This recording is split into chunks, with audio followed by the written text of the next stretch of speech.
Сайн уу манайхаа. Тэгээд ээлж подкастнда тавтай морил. Яг жилийн өмнө гэр бүл төлөвлөлт жирэмсээс хамгаалах арга хэрэгслийн талаар ярьжсэн байна. Тэгээд одоо болохоор яг тэр үед бас айгүй тийм туршлагагүй цаашид яахаа мэдэхгүй яг тэр бичлэгээ сонсоод өөрөө жоохон хичээд тэгээд юугаас чадахгүй мэн гэж орхисон байсан. Тэгээд одоо бол нэг бас дуршлагцсан юм бол байхгүй. Гэхдээ хүмүүс нэг хүнд ч гэсэндээ хоёр хүнд ч гэсэндээ эрэгтэй мэдээлэл өгчвөл бас гоё юм уу гэж бодоод тэгээд хоёр дахь подкаст эхэлж байна. Тэгээд сонсоход хэцүү ч юм уу аюу хэцүү ярьж байгаа бол уучлаарай. Тэгээд сайжрахтай хаа гэж бодож байна. Өнөөдөр болохоор яг хүүхдийн бэлгийн боловсрал гэдгийн талаар ярих гэж бодлоо. За би яг энэ чиглэлээр ингээд ажиллаж байгаа байхгүй юу? Тэгээд энэ хугацаанд харсан мэдэрсэн зүйл гэх юм бол эцэг эхчүүд хүүхдтэйгээ бэлгийн боловсролын талаар ярих нь маш бага, ер нь ярьдаггүй эцэг эхчүүд айгүй хэд юм байна. За тэгээд нөгөө энэ тэнхийн сургуулиудад ч юм уу хүүхдүүдэд бэлгийн боловсролын талаар ярих болохоор одоо хичээл 40 минутын хичээл орох болохоор эцэг эхчүүдийн хандлага нь бол юу хийх гээд байна? Миний хүүхдэд яг яах гээд байна? Бэлгийн харилцаа сурталчлах гээд байгаа юм уу? Юу бэлгэвч яах гээд байгаа юм гэл айгүй муухай хүлээж авдаг. Гэхдээ бүгд биш үү? За ингээд нэг тийм тодорхой одоо хэсэг бүлэг хүмүүс. За ер нь бол ингээд намайг жоохон байхад ч гэсэндээ би бол нэг юм 90-ад оны хүүхд таахгүй. Ингээд эцэг эхчүүд айгүй тийм хаалттай байдаг байсан. Тэгээд энэ сэдвэр бид нар ч ямар тэр үед интернетээс ч мэдээлэл авах юм хүн байхгүй. Эрүүл мэндийн ном дээрээс л нөгөө нэг жоохон сэдв ингээл харна. Тэгээд тэр талаар нэг хайхтар манай сургуульд ирдэг эрүүл мэндийн багш маань айгүй сайн багш байсан болохоор бас айгүй гайгүй орчдөг. Тэгэл ер нь бол найзууд дундаа л ярьдаг. Тэрнээсээ болоод бас одоо асуудал үүсээд хүчин аваа, жирэмслээд яг тийм асуудлууд айгүй байдаг гэсэн байхгүй юу? Тэгээ одоо болохоор харьцангуй гайгүй хүүхдүүд интернетээс айгүйх мэдээлэл авдаг болчихож гэхдээ яг энэ дунд түмэн олон мэдээлэл дундаас юу нь зөв, юу нь буруу гэдэг ялахад айгүй хэцүү болчихсон. За тэгэхээр ер нь бол бэлгийн боловсрал гэдэг маань зөвхөн бэлгийн харилцааны тухай хэлэхгүй. Энэ дотроо өөрөө маш их өргөн сэдвийг агуулж идэг. За жишээ нь одоо эрүүл мэнд, бэлгийн харилцаа, за бэлгийн хүчирхийлэл гэх мэтчлэн хүний хөгжил хүртэл ордог. За тэгвэл хэдүүлээ дахиад нөгөө үндсэн сэдв рүү ороод хүүхдийн бэлгийн боловсрал гэхээр яг юу заадаг юм бэ? Юу хэрэгтэй юм бэ гэсэн асуулт үүсч магадгүй. За энэ талаар ярихад хамгийн эхлээд бид нар хүүхдээ цэцэрлэгийн наснд жоохон байхад нь хамгийн түрүүнд юуг ойлгох вэ гэхээр миний биеийн аюулгүй дүрм гэдэг зүйлийг маш сайн ойлгох хэрэгтэй. Энэ бол ерөөсөө суурь.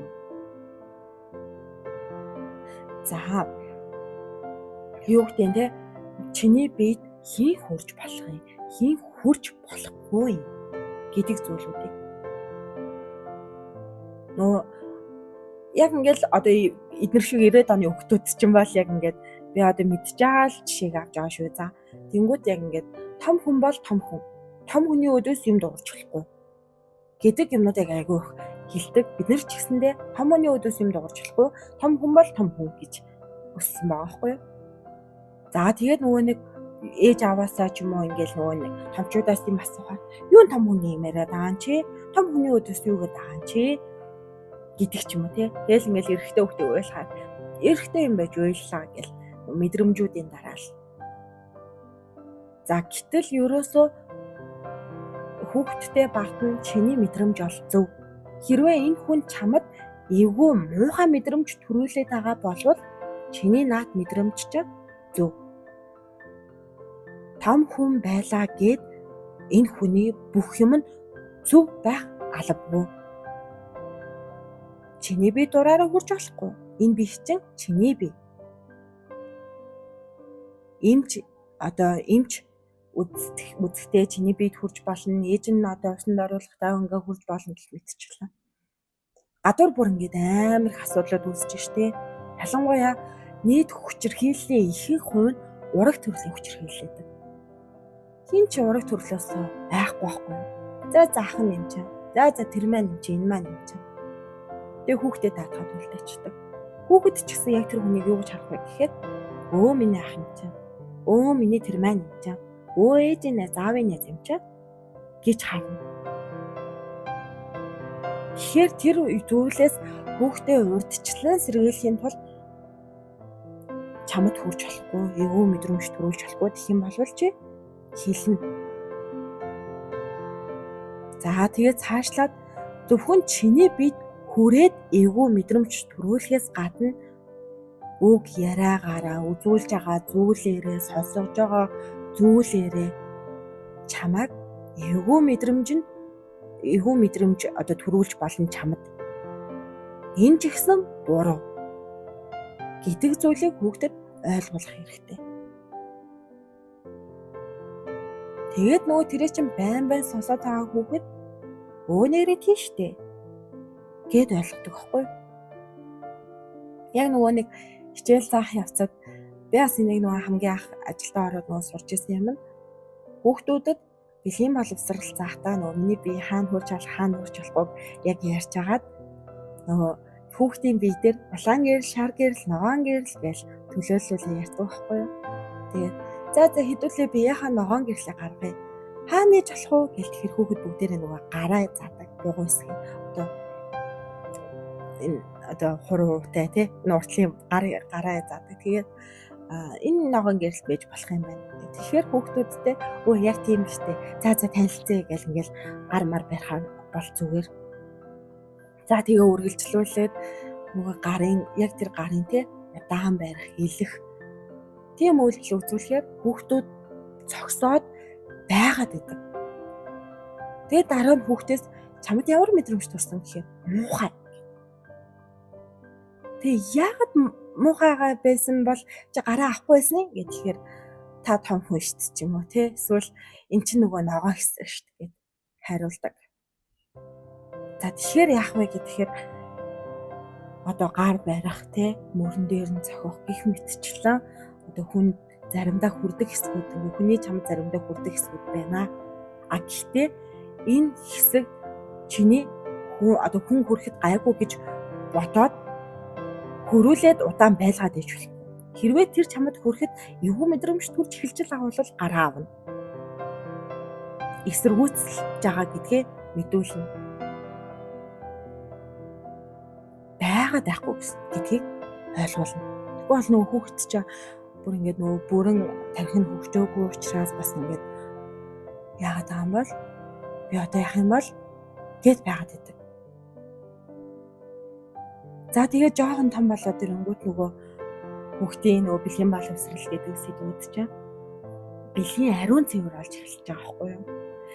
Энэ зүйлийг ч гэсэндээ багт нь маш сайн ойлгуулахгүй болвол том болчоод энийг ойлгоогүй айлын одоо нөгөө нэг бүр ингээл одоо тийм нас биеинд хүрчээч ч ойлгоогүй юм аюу хэдэг.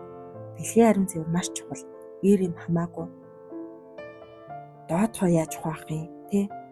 Бэлэг эрэхтний яаж угаах юм гэдгээс эхэлнэ. Савн хэрэглэхгүй тий эмэгтэйчүүд бол зөвхөн угаах бол гадна бэлэг эрэхтний савндаж болно. Дотгошоо бол савн хизээч ойртуулахгүй. Тэр эмэгтэйчүүдийн савн байна уу, ямар савн байна хамаагүй. Дотор бэлэг эрэхтний одоо гадна татна гэхээр манай ойлгож байгаа тий. Гадна гэхээр ч нөгөө ус ургаж байгаа яг тэр хэсэг байна. Тэр ус гэдэг зүйл чинь угаасаа биднийг хамгаалах гад байж байгаа учраас тодорхой хэмжээгээр одоо жижигхэн болгож хайчлал байлгаж байна. Гадны бактериас биднийг хамгаалж байгаа. За тэгээд угаахтаа тэр хэсгийнхаа одоо нөгөө бактерийг устгахын тулд бол тэр хэсгээ савндаж угааж болно. Дотгошоо бол савн огт оруулахгүй. Хэрвээ үнэхээр шаардлагатай болвол одоо бүлээн усаар зөвхөн шавшина гэсэн үг байхгүй юу? Тэгээд тэр чинь ингээ одоо савнгаар угаагаад өндөр ус би хэрэглээд ч юм уу тий. Айгу их тэгээд байх юм бол өтрээний тэнцвэртэй адил алдагдаад үнэр ялгарч эхэлдэг. Тэр нөгөө үнэр ялгарч эхлэх чинь одоо тий юу гэдэг усанд орох орохгүй гэхээсээ илүүгээр өтрээний хүчлэлэг одоо тэр тэнцвэрт байдал алдагдах цаашлаад нөгөө мөөгөнцөр их мэдчих яасан мөөгийн зэрэг өвчлөлтэй холбоотой болж байгаа байхгүй юу? Тэгэхээр манайхаа айгүй энэ доотгоо угаахгүй гэж тэгдэг шүү дээ. Цаана нас ямар асуудал вэ? Бодох хэрэгтэй. За тэгээ бандажаа сонгох. Хүн даав бандаж сонгоноо. Хүүхдүүдэд бандаж нь хэд багтаад бариад иж болохгүй. За тэгээд ариун цэврийн хэрэглээ сонгохдоо үнэргүйг сонгоноо. Одоо тэрийг 3 цаг тутамд ч юм уу 2 цаг тутамд ч юм уу сольноо. Хэрвээ оройдоо ингээд их гараад ах юм бол өмсдөг ариун цэврийн хэрэглэл гэж байна. Өдөр тутмыг өдөр болгон хэрэглэхгүй. Энд чинь өдөр тутам гэдэг нэртэй ч гэсэндээ одоо яагаад тийм нэртэй болсон юм мэдэхгүй. Гэхдээ өдөр тутам гэдэг нэртэй ч гэсэндээ өдрөө алган хэрэглээд ах юм бол болтгүй. Бас өдрөөний тэнцвэрт байдал алдагдана. Гэдэг зүйлүүдийг зааж эхэлдэг. Тэ. Өсвөр наснд шилжилтийн наснд ирээд ирэхээрээ хүүхдүүд одоо хит их хөлөрч эхэлнэ. Өмнө нь хүүхэд байхдаа ингээл нэг 7 хоногт нэг 2 удаа усанд ороод болтгүй байсан бол шилжилтийн нас эхлэхэд ариун цэврээ улам илүү сайн сахихгүй бол хөлс бол байнгын ялгарн өндөр өмөртнө. Гэдгийг энэ бас бэлгийн боловсрал. Хөлс гараад ивэл хөлс дарагч яаж ашиглах юм? Сахлын одоо тэр нөгөө притгийг яаж ашиглах юм? Тэр ус ургах одоо нөгөө хүүхдтэй ус ургадаг гэдээ нөгөө энийг ярихгүй болохоор нөгөө хүүхд нь ус ургаад нөгөөх нь харлаад хэлэхээр би мухай юм байна, энэ яс мухай гэж бодож эхэлдэг. Тэгэхээр л нөгөө хүүхдийг дагаа насанд нь тохируулж хүүхдэд бэлгийн боловсролыг заавал олгох хэрэгтэй. Ариун цэврийн хэрэглээ яаж янзлах юм, одоо яаж хэрэглэх юм, яаж хайх юм гэдэг зүйлийг аль хэзээний нөгөө сарын тэмдгийн эрхийн хүлээгээд байхгүйгээр цаагаад өгч хэрэгтэй. Охтуудыг чинь тий хөхн ургаад эхэлж байгаа бол удахгүй сарын тэмдгийн ирэх болж ин гэсэн үг байхгүй юу? За тэгээд нөгөө өсвөлөө охтууд тий эрт сарын тэмдэг ирэх магадaltaй. Хүүхнээс шалтгаалаад зарим нэрт ирнэ, зарим жоохон хожуу ирнэ гэдэг зүйлүүдийг заах хэрэгтэй. Сэтгэл зүйд нь ямар өөрчлөлт үүсэх юм? Энэ үед яах юм? Зүгээр юм уу, зүгээргүй юм уу? Тэ хүн болгонд угаасаа ийм болж байгаа. Энэ үеийг ингэж тавдаг юм шүү. Ойлгоод өгөх хэрэгтэй. Энэ ч бас бэлгийн боловсрол. Тэгээ цаашаа бол хүүгүүдэд нойтон зүүд ирнэ чинь хэвэн штэ зүгээр байдаг юм. Одоо ингэхээр охтуудын сарын тэмдэг ирээл хүүгүүд нойтон зүүд зүйлэл ээж ав болохдоо бэлтгэгдчихэв. Эсрэг хүйсний хүүхдүүдэд сонирхоод хэллээ. Яаж зүгээр үерхэх юм? Нэгэндээ одоо тий хүндэтгэлтэй байна, хариуцлагатай байна. Найз залуудаа, найз охиндоо хайртай гэдгийг батлахын тулд ямар нэгэн зүйл хийх шаардлагагүй. Хайртайгаа батлахын тулд тий өмнө нь бол хайртай чи надад хайртай юм бол хүнд гэдэг байсан шүү дээ тий. Тэгэхэд энэ бол эйгүү сонио асуудал. Үнэхээр тий хайртай бол тэрийгэ заавал нэг тэгэж батлах гад байдаг хүн бол биш гэдгийг за хэлж өгөх хэрэгтэй. Өвчл яагаад үүсдэг? Яагаад бэлгийн замаар дамжих халдвар төвчөө юугаар дамждаг? Ийм эрсдлүүд бас байдаг юм аа. Жирэмслэхээс ийм процессор жирэмсэлдэг учраас ингэж жирэмслэхээс хамгаална. 72 цагийн юм уу? Энэ одоо захуудад зарж байгаа нөгөө нэг одоо тий интернетээс хайгаад олцдог одоо зулбуулдаг юм болохгүй гэдэг зүйлүүдийг тий оронд нь ямар арга вэ? Ярилцах хэрэгтэй, сонсох хэрэгтэй. Тэгээд ингээд нөгөө хүүхдүүдийг анзаараад тахад одоо охтуудтайгаа ээжүүд айгүй их ярилцдаг болчтой нэг үе бодвол тэгээ яаж ч ярилцаад байсан нөгөө охин маань зарим зүйлсээ ярихгүй байна. Тэ тэр нөгөө найз залуу нүрийн юм хүчрхийлээд байгаа, цохиж нүдээ, зодож нүдээд байгаа. Энэ асуудлыг ярихгүй байна. Тэгэхээр за ингээ үнэхээр сонсгоод хичээгээд ингээл чи яаж ийн одоо дугар гэд байх биш. Ийм асуудлууд үүсэж болно. Энэ үед чи минь нандин шүү. Чи эрэгтэй эмэгтэй охин хүү хамаагүй миний хүүхэд нандин шүү. Чи минь нандин шүү. Хүүхэд бүр нандин шүү. Хэнийг цохиулаад зодуулаад ээж болохгүй. Хэнийг зохиож зодоод ээж болохгүй гэдэг зүйлүүдийг ойлгох хэрэгтэй. Энэ бүгд бас бэлгийн боловсрол байна. Тэгэхээр эцэг эхчүүдтэй хэлэх гээд байгаа гол санаа маань болохоор хүүхдтэйгээ бэлгийн боловсролын талаар ярилцдаг мэдрэмжтэй эцэг бай. Асуудал үүсний дараа биш. Асуудал үүсгээс өмнө хүүхдтэйгээ ярьдаг бай, таниулдаг бай, мэдүүлдэг бай. Эцэг эхчүүд маш олон зүйлийн талаар ярьдаг шүү дээ. Жишээ нь би нэг ийм кейстэй харж ирсэн. Одоо нөгөө нэг хүүдээ ээж аав нь ингээд нөгөө цагтаг. Миний хүү чи ингээд 18 19 хүрсэн насанд хүрчлээ. Найз охин ч насанд хүрээгүй шүү. Янз бүрийн асуудал болох вэ? Асуудал болсон тохиолдолд чи насанд хүрсэн, тэр охин насанд хүрээгүй гэдгээрээ асуудал үүсдэг шүү. Гэдэг зүйлийг бас тайлбарлаж хэлсэн байдаг. За тэгэхээр ер нь бол хүүхдтэйгээ ингээд ярих зүйл, ярих сэдв маш их байгааз хаана хинтээ найзалж байна, юу хийгээд байна, хаана угаад байна, юуны талаар яриад байна, юу гэлөө сонирхоод байна гэдэг зүйлийг мэддэг байх, энэ талаар ярьдаг байх мэдрэмжтэй эцэг байцгаая.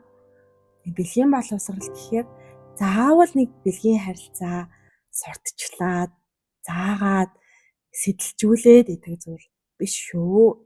Энийн цаана маш олон агуулга хүрээ багтдаг шүү гэдгийг хэлхийг хүслээ. За тэгээд энэ хүртэл анхаар сонссон бол маш их баярлалаа. Тэгээд өөр асуух зүйл, яриулмаар байгаа зүйл байх юм бол комментээр ч юм уу бичих юм бол би айгүйх баярлалаа. За тэгээд баярлалаа.